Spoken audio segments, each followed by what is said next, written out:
ستمبر کے وسط میں نیٹ فلکس پر اپنی لانچ کے بعد سے جنوبی کوریا کی ٹی وی سیریز اسکوئڈ گیم کو بلومبرگ کے مطابق دنیا بھر میں 13 کروڑ سے زائد افراد دیکھنا شروع کر چکے ہیں۔ اس سے قبل نیٹ فلکس پر کوئی بھی شو اس تیزی کے ساتھ مقبول نہیں ہوا۔ نو اقساط پر مبنی یہ سیریز ایک ایسی دنیا کی عکاسی کرتی ہے جہاں بچوں کے معروف کھیل جان لیوا ہو جاتے ہیں، جب قرض میں ڈوبے افراد ایک بہت بڑی رقم جیتنے کے لیے ان گیمز میں حصہ لیتے ہیں، تاہم ہارنے والا اپنی جان سے جاتا ہے۔ انتہائی خون خرابے کے مناظر کے باوجود یہ شو فوراً مقبول ہو گیا۔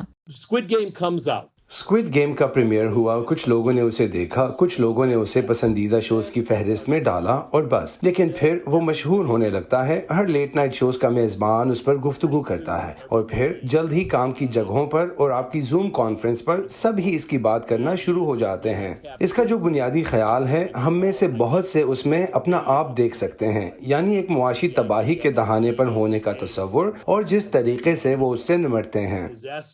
امریکی عوام کے لیے کسی غیر ملکی ٹی وی شو کو اس جوش و جذبے سے اپنانا نسبتاً نئی بات ہے۔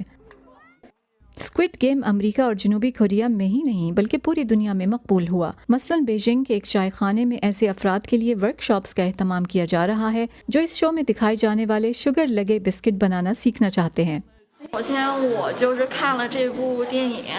میں نے شو دیکھا اور مجھے لگا وہ بہت دلچسپ تھا۔ میں خصوصاً کوکیز والی قسط سے بہت متاثر ہوئی۔ ہماری خریداروں میں سے کئی نوجوانوں کو بھی یہ شو بہت اچھا لگا، تو ہم نے انہیں ویسے ہی بسکٹ خود بنانے کا موقع دینے کا سوچا۔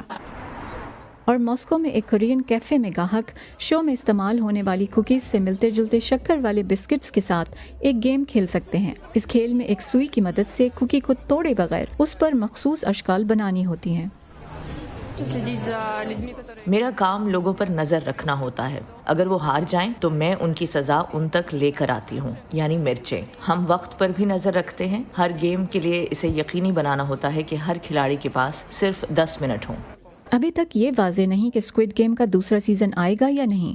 شو کے تخلیق کاروں یا نیٹ فلکس کے نمائندوں نے بھی اب تک اس بارے میں کوئی بیان جاری نہیں کیا، لیکن یہ حقیقت کہ اس شو کی وجہ سے نیٹ فلکس کو تقریباً $90 کروڑ کا منافع ہوا ہے، اس شو کو جاری رکھنے کی کم از کم ایک مالی منطق فراہم کرتی ہے۔